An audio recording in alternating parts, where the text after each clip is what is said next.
Hi, welcome. Thanks for watching. I appreciate you being here. This video is part one of a three-part series on emergency funds and sinking funds. In this video, I am going to go back to basics as a little bit of a refresher before I introduce the other concepts. I'm going to talk about why I decided to do this series and what an emergency fund is. And I'm also going to discuss financial shocks, the difference between an emergency fund and a sinking fund, the different types of financial shocks, your ability to plan for them. And if I make any references, of course, I'm going to give you the sources and I'm going to share them with you. Make sure you watch until the end so you can learn what's coming up next.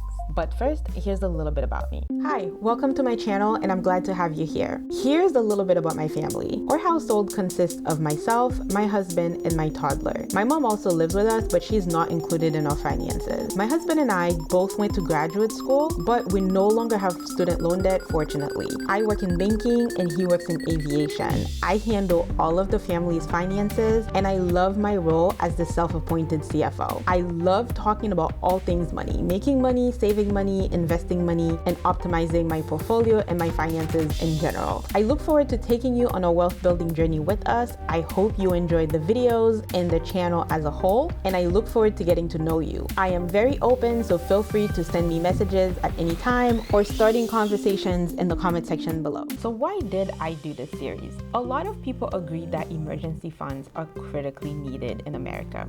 Due to the stimulus packages in the wake of the pandemic, Americans had historically high savings rates. But that's not saying much because even then, almost half of adults couldn't come up with $400 in the event of an emergency. Also, prior to the second quarter of 2022, this was the longest bull run in history. It gave people a false sense of security about how the stock market operates and a false sense of security about their true risk tolerance. For the people who did have savings, no one wanted to hold cash because they were FOMOing into all different kinds of stocks. And of course, we can't forget about inflation. Volatility in the market recently did start making people nervous about being in stocks. A lot of those people who were all about the bull run and wanted to hold no cash suddenly are fleeing to safer assets, and they're finding themselves shying away a little bit from the stock market and sitting on cash. But we're also facing historically high inflation. Inflation is actually eating away at their purchasing power if they're not remaining invested in the stock market. My point is that too much of anything is bad. That includes having too little cash or too much cash. I'm hoping that this series will provide perspective and make a case for having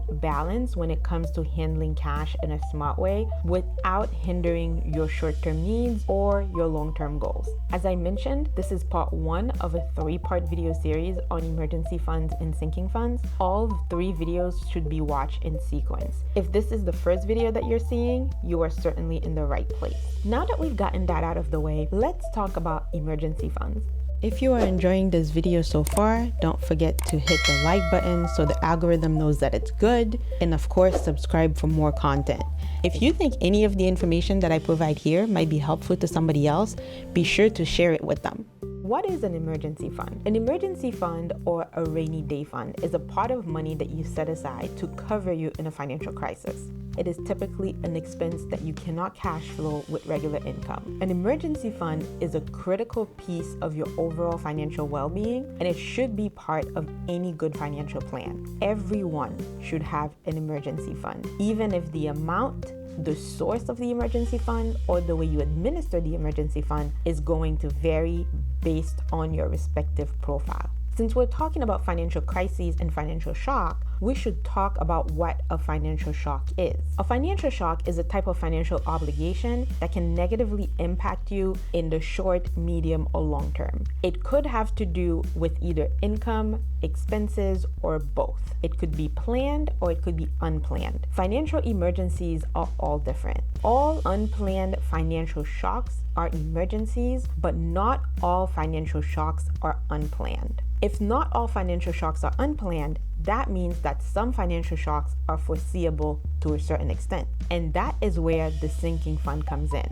While an emergency fund is a pot of money for unexpected and typically large expenses, a sinking fund is a pot of money for a large, upcoming, but foreseeable expense. While a sinking fund is not mandatory, not having a sinking fund doesn't necessarily indicate financial doom for you. Personally, I think that sinking funds are very valuable tools in your personal finance arsenal as well, and they should be integrated over time as you get a handle on your finances. Sinking funds serve an important role. To some extent, they can help improve your quality of life. If you have a really old air conditioning system that goes out in the middle of the summer and it's really hot, if you didn't have the funds set aside to handle it, you might have to be uncomfortable for a very long time. Sinking funds also helps to keep you organized because it is a way that helps you plan for major capital expenditures in the future. Planning for those big expenses in advance not only helps you save for them, but it also helps you to know what you want and it helps you to shop around. Here are the main types of financial shocks. I put them in 4 categories. There is planned income shocks, which would include things like maternity leave or perhaps a pre-scheduled medical procedure. There are also unplanned income shocks. That is when you lose all or part of your income unexpectedly. For example, if you lose your job because you're fired, you're laid off, or perhaps you're not a salaried employee and your hours are reduced. There are planned expenses. If you have a car, you know that no matter how well you baby that car, it's not going to last forever, especially if you're not a mechanic. Odds are you will subsequently have to replace this car. That is a big expense, but it is not unexpected. Another example, if you're a homeowner, would be an appliance replacement. There are unplanned expenses. Your car might run very well, it might be a relatively recent car, or it might even be a brand new one. But if you get into an accident, that is unexpected. The deductible that you will have to pay before the insurance claim kicks in is an unexpected expense. If there's a family emergency, if there's a death in the family, the trip that you have to take, that is an unexpected expense. Or a household system that fails prematurely. I talk about a 20-year-old air conditioning system, but what if the system is only 3 or 4 years old, but some animal gets in and chews on the wires? That's not something that you could have planned for. So these are the 4 types of financial shocks. Let's get into that a little bit more. We talk about how some of them are predictable because they're planned, and some of them are not predictable because they're accidents. In the same way, some of them also have warning indicators. If there's a slowdown in business at work, you might have an inkling that you will be laid off. If you have some health issues, you may not be laid off, but you might know that you will either have to go on disability for a while, or you may have to have surgeries. If there are some strange noises coming from your car before it completely dies, that might be a clue that you may have to make a big repair soon. Either way, financial shocks, whether they are predictable or unpredictable, or if they have warning indicators or not, they all have different likelihoods and frequencies. There are some that are very likely to happen and they happen often. There are others that are unlikely to happen and they are rare. Let's talk about each category. The things that are likely to happen and that happen often tend to be expense shocks.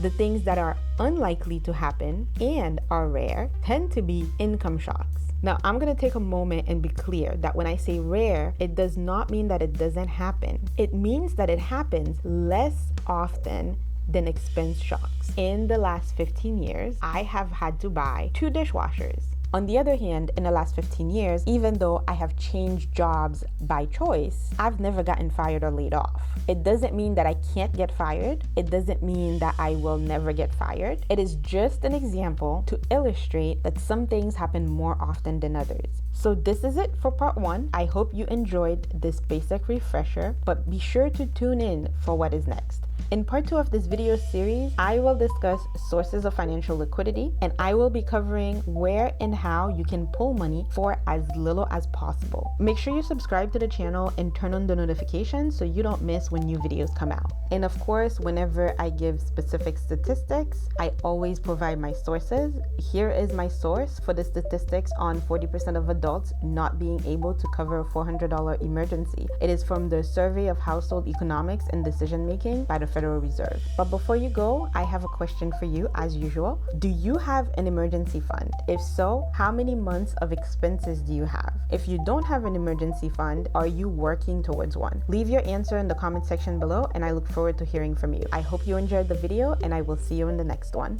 I would like to continue sharing my thoughts on all things money with you. So I would appreciate it if you could help out the channel by liking this video and sharing it with anyone you think might benefit from it.